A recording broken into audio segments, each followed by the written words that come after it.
Sir ನಾವು complaint ಕೊಟ್ಟಿದ್ವಿ. ಈಗ ಕುಂಬಾರಳ್ಳಿ ವಿಚಾರದ್ದು ಇನ್ನೂ ಕಂಪ್ಲೇಂಟು ಯಾವುದನ್ನು ಇದು ಮಾಡಿಲ್ಲ. KVT ಹಾಕೊಂಡಿದ್ದಾರೆ. KVTಲ್ಲಿ ನಮಗೆ ಹಾಕಕ್ಕೆ ಬರಲ್ಲವಂತೆ, ಅದು ಗೊತ್ತಿಲ್ಲ ನಮಗೆ. ಆ ವಿಚಾರವಾಗಿ ಲಾಯರ್ನ ನಾವು ಭೇಟಿ ಮಾಡಬೇಕಾಗುತ್ತದೆ. ಇದರಲ್ಲಿ ಮನೆಗೆ ನುಗ್ಗಿ ಅಲ್ಲೇ ಮಾಡೋಕ್ಕೆ ಅಂತ ಬಂದಿದ್ದಕ್ಕೆ ನಾನು ಕಂಪ್ಲೇಂಟ್ ಹಾಕಿದ್ದೆ ಒಂದು ವಾರದಿಂದ. ಮತ್ತು ರಿಟರ್ನ್ ಏನೋ ಇವತ್ತು ಬಂದು ಕೂತು ಮಾತುಕತೆ ಆಡೋಣ ಅಂತ ಹೇಳಿದ್ದಾರೆ. ಮಾತುಕತೆಯಲ್ಲಿ ಏನು ನ್ಯಾಯ ಸಿಗ್ತದೋ ಇವರು ನಮ್ಮ ಜಯಣ್ಣವ್ರ ಮನೆಯಲ್ಲಿ ಮಾತುಕತೆ ಆಡೋಣ ಅಂತ ಹೇಳಿದ್ದಾರೆ. ನ್ಯಾಯ ಏನು ಸಿಗ್ತದೋ ನೋಡಬೇಕು. ಇಲ್ಲ ಅಂದರೆ ಕಾನೂನು ಹೋರಾಟ ಇದರಲ್ಲಿ ನಾವು ಓಡಾಡೋ ಶಕ್ತಿನೂ ಇಲ್ಲ. ನೋಡೋಣ, ನಾವು ನಿಮ್ಮಂಥವ್ರು ಸಹಾಯಗಳು ನಾವು ತಗೊಳ್ಳೋಣ ಅಂತ ಬಯಸ್ತಾ ಇದ್ದೀವಿ. ಮತ್ತು ನನಗೆ ಪ್ರಾಣ ಬೆದರಿಕೆನೂ ಹಾಕಿದ್ದಾರೆ. ತಲೆ ಚೆಂಡಾಡ್ತೀನಿ, ಮತ್ತು ನೀನು ನೀನು ಮಾಡ್ತೀನಿ, ಹಂಗೆ ಮಾಡ್ತೀನಿ ಅಂತ ಹೇಳಿದ್ದಾರೆ. ನೋಡೋಣ ಮುಂದೆ ಏನು ನಡೀತದೋ, ನ್ಯಾಯ ಸಿಗುತ್ತೋ ಸಿಗಲ್ವೋ ಮುಂದೆ ನೆಕ್ಸ್ಟು ಇದರಲ್ಲಿ ಅಂತಂದ್ಬಿಟ್ಟು. ಮತ್ತು ನಾವು ಇಲ್ಲ ಅಂತಂದರೆ ರಾಷ್ಟ್ರಪತಿಗೆ ರಾಜ್ಯಪಾಲರಿಗೆ ಈ ಥರ ಎಲ್ಲ ತೊಂದರೆ ಆದರೆ ನಮಗೆ ಇದನ್ನು ಬಿಟ್ಟರೆ ಬೇರೆ ಯಾವುದೂ ಇಲ್ಲ. ನಾವು ದಯಾಮರಣಕ್ಕೂ ಹಾಕ್ಕೊಂತೀವಿ, ಅರ್ಜಿ ಸಲ್ಲಿಸ್ಕೊಂತೀವಿ. ಫೋನ್ ಹಾಕಿದೆ ಅವರಿಗೆ, ಫೋನ್ ಹಾಕಿ ಕೇಳಿದೆ, ಯಾಕೆ ಈ ಥರ ಹಿಂಗೆ ನಮ್ಮ ಮನೆ ಹತ್ರ ಹೋಗಿದ್ರಂತೆ, ನಿಮಗೆ ಏನಿದ್ರು ನನ್ನ ಹತ್ರ ಮಾತಾಡಬೇಕಾಯಿತು ಅಂತ ಅಂದ್ಬಿಟ್ಟು.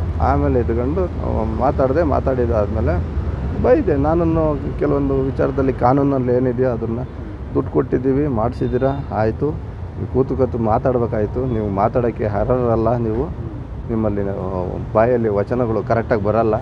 ಆದ್ದರಿಂದ ನಾವು ಕೂತ್ಕೊಳ್ಳೋಕ್ಕೋದಿಲ್ಲ. ನಮಗೆ ಏನಿದ್ರು ಕಾನೂನಲ್ಲಿ ಮಾತಾಡ್ತೀವಿ.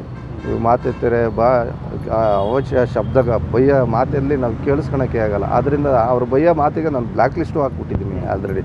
ಆ ಥರ ಇದರಲ್ಲಿ ಬೇರೆಯವ್ರ ಹತ್ರ ಎಲ್ಲನೂ ಕೆಟ್ಟದಾಗ ಆ ರೀತಿ ನಾವು ಹೇಳೋಕ್ಕೆ ಬರ್ತಾಯಿಲ್ಲ. ಅದು ಅವ್ರ ಹತ್ರನೇ ನೀವು ಕೇಳಬೇಕು. ಆಮೇಲೆ ರಾಜಕಾರಣಿ ಧಮಕಿಗಳು ನನಗೆ ಕೂತ್ಕೊಂಡು ಮಾತಾಡೋಣ ಅಂತ ಅಂದ್ಬಿಟ್ಟು ನಾನು ಕಂಪ್ಲೇಂಟ್. ಕೆಲವೊಂದು ಅಧಿಕಾರಿಗಳು ಮಾಡಿರೋಂಥ ಒಂದು ಈ ಕೆಲಸಗಳು, ಫ್ರಾಡ್ ಕೆಲಸಗಳು, ವೀರಮ್ಮ ಅನ್ನೋದಕ್ಕೆ ನೋಡಿ ಕಂಪ್ಲೇಂಟೂ ಇದಾಗಿದೆ. ಮತ್ತು ಇದು ವೀರಮ್ಮವರು ಆಧಾರ್ ಕಾರ್ಡಲ್ಲಿ ಫೋಟೋ ಹೇಗಿದೆ ನೋಡಿ. ಇಲ್ಲಿ ಡೀಡಲ್ಲಿ ಇದೇ ಆಧಾರ್ ಕಾರ್ಡ್ ಹಾಕ್ಬಿಟ್ಟು ಮಾಡಿದ್ದಾರೆ ಇವರು. ಯಾವ ರೀತಿಯಲ್ಲಿ ಅಂತ ಅಂದ್ಬಿಟ್ಟು.